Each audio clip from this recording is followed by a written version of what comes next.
Hi there. You're listening to the Voice with Action podcast. I am your host, Deb Balico. And I am Rebecca Pratt, co-founder and president of Orphan Relief and Rescue. Tune in to be awakened and inspired to take action towards what you were created to do in this world, to live fully alive. Hello, and welcome to the Voice with Action podcast. I am Deb Balico, and I'm here with Rebecca Pratt. Hi, Rebecca. Hello. And we just recently heard about an orphanage that was actually trafficking 25 children and exploiting these children to make money and off of them.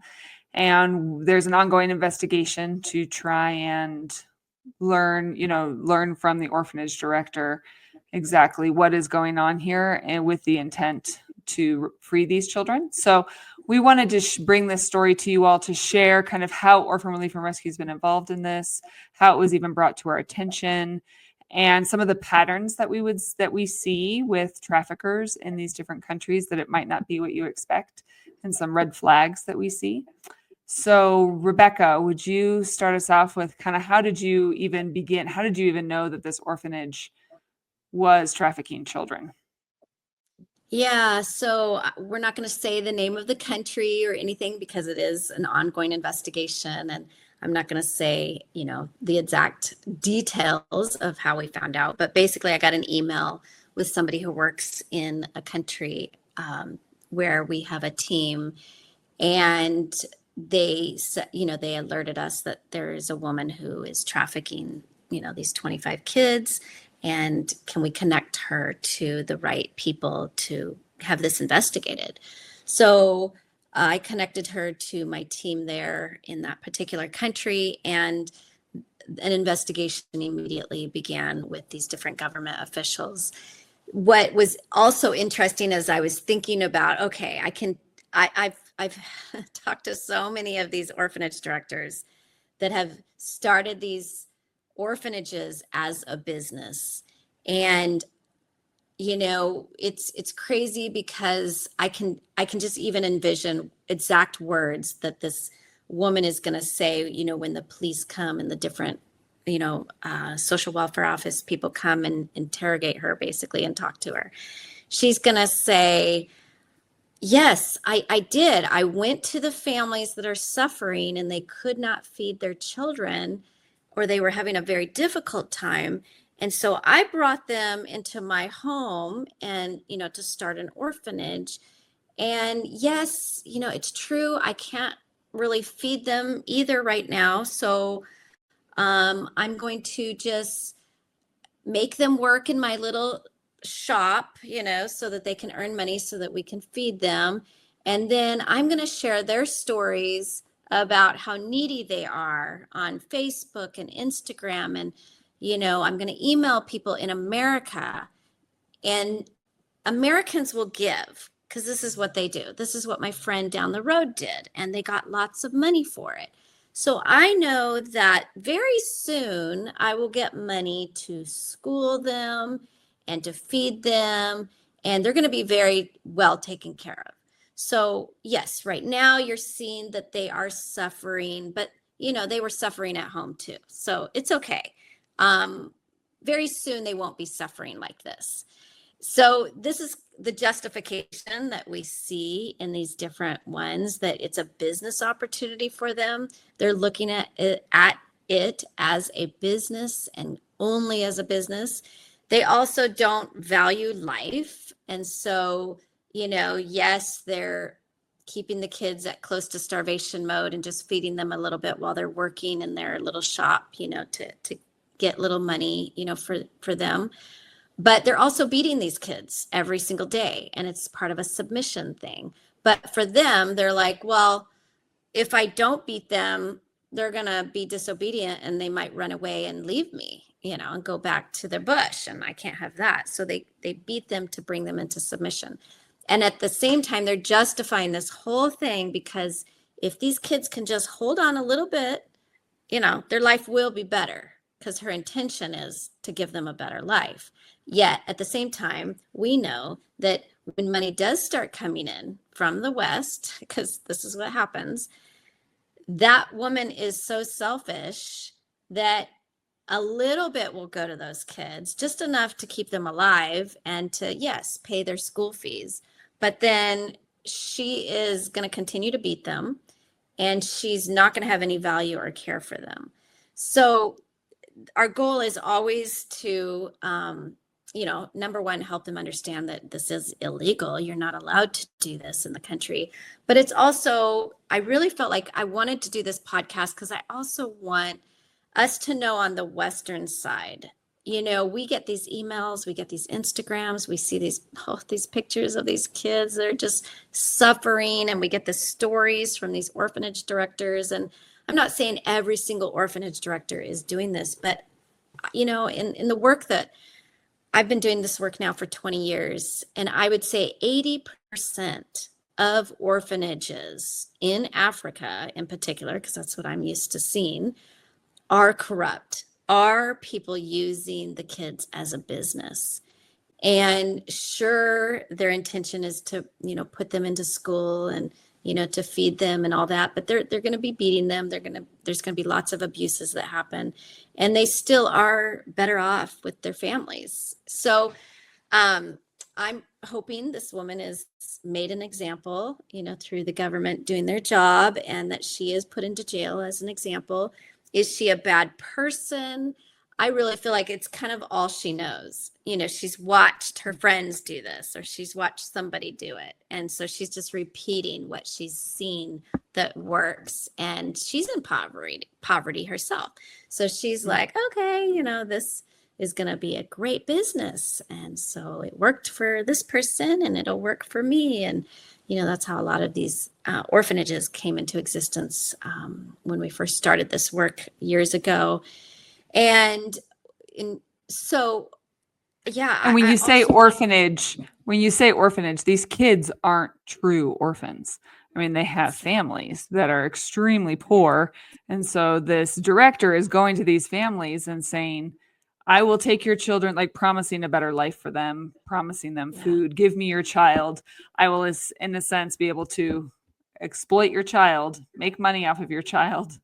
And sure, I'll use some of that. I'll send them to school, or I'll give them some money, but they're taken away from their families. So it's different from the individual trafficking of a child. This is more in a sense where it's an orphanage setting, even though the children aren't true orphans.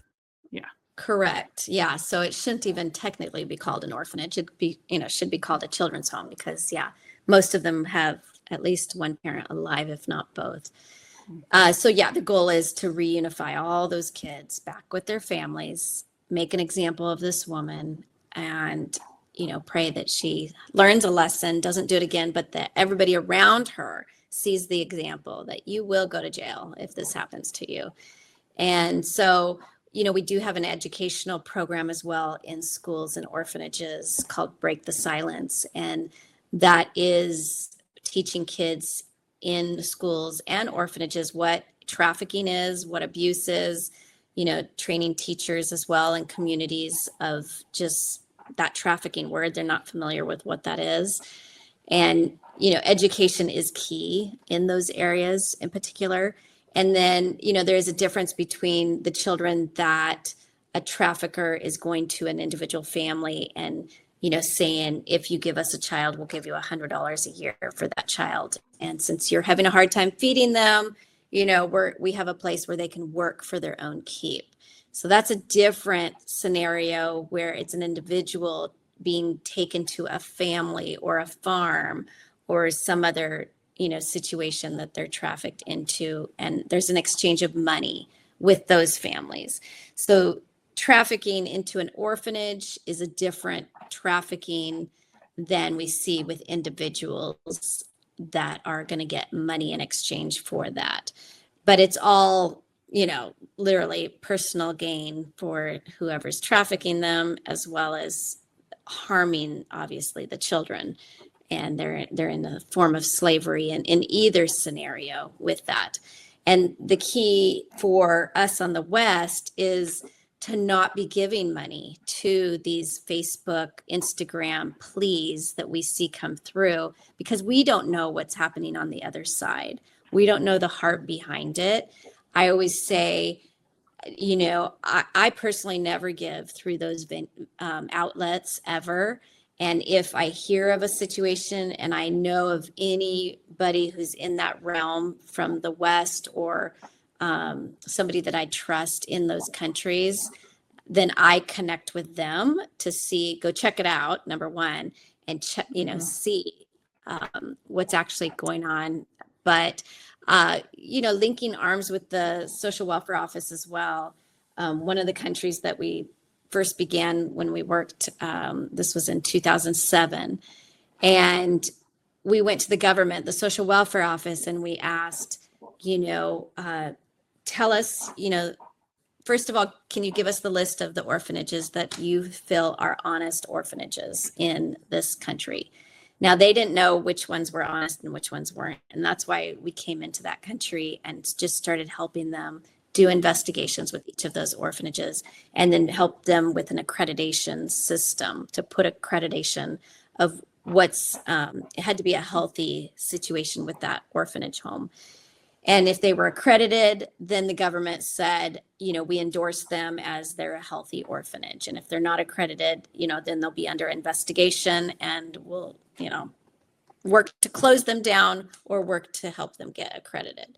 So that was the early days of just weeding through this massive amount of orphanages. That at that one country, it was over 141, orphanages. And but with that accreditation system, we also found out that many of these orphans were not orphans. They all had a parent or two alive. And so then we helped the government put together a reunification system so that they could reunify these kids back into the villages as well. And so we have a great relationship with the governments in the countries that we do work, and we work very closely with the social welfare office. So whenever I hear of a troubled situation or a plea of, all our kids are dying or whatever, I try to have somebody who is connected with that social welfare office for them to, if I'm not in that country to, or none of our staff are, that they would personally go to the social welfare office and ask about that particular orphanage and see what the situation is. And the social welfare office, they have nightmare stories after nightmare stories. There was one gentleman in America that sent over $700,000 to one orphanage, and he came to visit like 2 years later. They were supposed to build this state-of-the-art orphanage with his money. They came and found out that all these kids were recruited in from the Ivory Coast and Ghana and all these other places. And so the kids were a mixture of speaking French and English, and I think some came even from Sierra Leone. And so it was crazy, all the different, dialects of English and everything. But these social welfare office workers, they said it was a nightmare. He had so many kids that were trafficked in, and he had tons of money from this man. So this man, when he came to visit, he was trying to figure out who were legitimate, who wasn't, where does his money actually go? And he went to the social welfare office and just told them, what are you doing as the government to make sure that, these kids are protected? And they had they were kind of mortified that they didn't know about it, number one, but that it ended up being a trafficking ring. They had to literally reunify all these kids back into their countries where they came from. And then they told us, please tell everybody in America and Europe not to send money to these people. Please don't send money. They're helping bad people, And so that was kind of our entrance into these countries in those early years of just seeing the exploitation really of these precious kids. And yeah, it was shocking. But linking arms with the social welfare office in whatever country we're in is key. And if, you're a nonprofit listening to this, that's the key, is link arms with the social welfare office in that area. And they have a resource of information. They know what's really going on in their country. And if they don't, they can do an investigation. You can say, I saw this person pleading for money. Can you tell me about that orphanage? And they'll get their list out And if it's not on that list, then they'll go check it out for you and let you know. Mhm. So, yeah, so it is doing homework because it's not easy to get an email, to the credible person Mhm. there. So it's trying to find somebody who knows those areas, works in the areas, a credible organization in those areas that is linked with the social welfare office so that you can get proper information. And then, yeah, reporting like this woman did. She reported when she saw this doesn't look right. 25 kids Mhm. are now in an orphanage. This doesn't look right. And so Mhm. her reporting it literally is saving these 25 kids' lives. And Right. She so alerted. that, Mhm. yeah, she alerted, us to get Mhm. help. And, well, she was Mhm. trying to figure out, where do we go with this? Who do we talk Mhm. to? So she did the right steps with that. So I love that. But yeah, so that's, really my encouragement on this side is, let's go with our eyes wide open in whatever we do, uh, and not be, I guess, manipulated by these posts that we see. Nothing is as it seems online. If it Yeah. seems, yeah, just pretty terrible and we feel burdened for it, then, my encouragement is find somebody in those countries that you can link arms with that is credible and honest and do their Well, due yeah. diligence. Yeah, I wanted to say too, just an explanation too about Orphan Relief and Rescue's history and even the origin of our name was that back, in 2007, this list of 141 orphanages that the staff had to go through and work with the government to make sure that they were accredited. How many of those, Rebecca, ended up actually being accredited orphanages with, legit orphans that then we helped make those orphanages self-sustaining? Do you remember how many out of the 141? Yeah, I would say probably 50% needed to be Mm-hmm. closed. They were like on a closure list after investigations, because they were just using the kids as a business. We personally, with Orphan Relief and Rescue, helped get up to certified conditions that Mm-hmm. we just felt drawn to help. And they were incredible directors that really did love the kids, had the best intention for them. And so, yeah, also help those directors start businesses so they could provide for the kids within their orphanages. But yeah, it's a low number. It's a low percentage of credible homes Mm-hmm. that I would say are worthy of your finances, really. And even then, we had to oversee every bit of the finances in, whether it was a reconstruction of their orphanage or putting in wells or a new dormitory or, bunk beds or whatever. The oversight had to always be very strong there.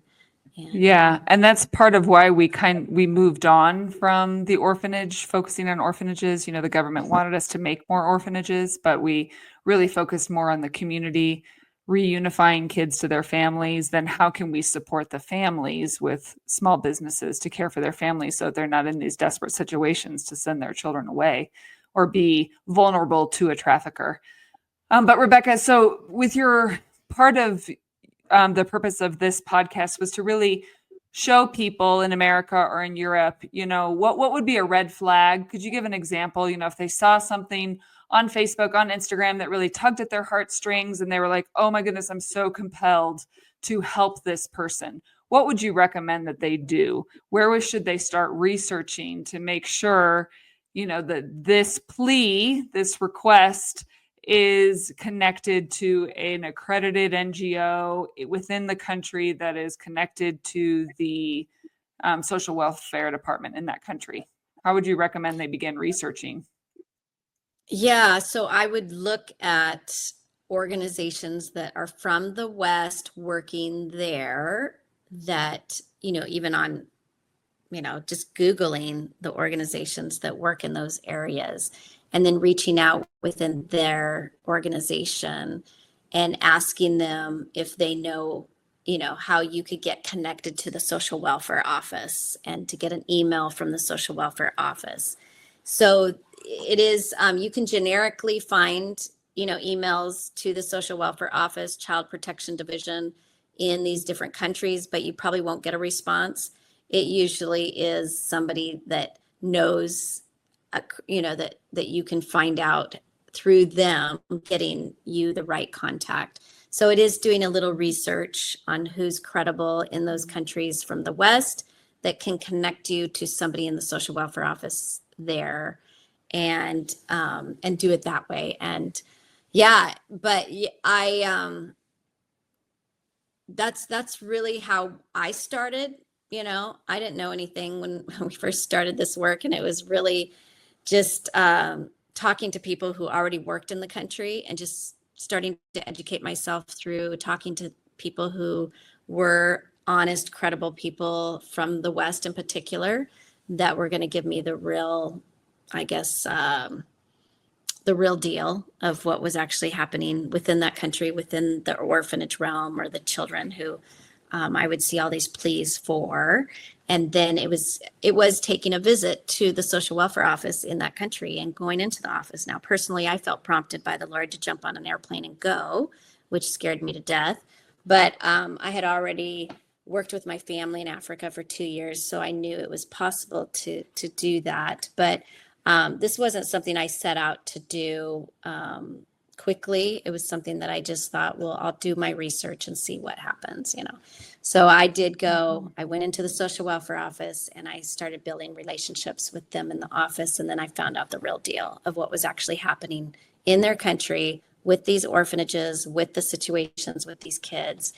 And then it was like, okay, I can, maybe affect a little change by building relationships with these different directors and going from there. So yeah, God gives you a strategy according to what he asks you to do. But my biggest thing that I tell people is, just please be wise. I'm going through Proverbs right now, and, it's constantly wise, wise, wise. It's all about gaining wisdom, gaining understanding, not just going with the wind and just our emotions. And we're drawn to all of this, helping others, and we want to do a good thing. And yet sometimes our helping really does hurt, and we don't want to hurt these kids anymore. We don't want them to be under really terrible people, who are exploiting them. And so, yeah, it's just having wisdom and discernment, and doing some research and talking to the right people. Yes. Yeah, take time to do the research. If your heartstring is tugged, and use wisdom. And if you have any questions, you're welcome to email info@orphanreliefandrescue.org. Any questions for our organizations, or questions that we do have a lot of connections in West Africa. And so please reach out if you have a specific question, if you see a red flag, concerns within the country that you may be working. But we thank you for listening today, and we will see you next week. Thank you for listening to the Voice with Action podcast. If you enjoyed today's episode, would you consider sharing or subscribing to this podcast and leave a 5-star review to help us grow? If you want to reach us or help us end child trafficking in West Africa, go to orphanreliefandrescue.org. That's orphanreliefandrescue.org. See you next week.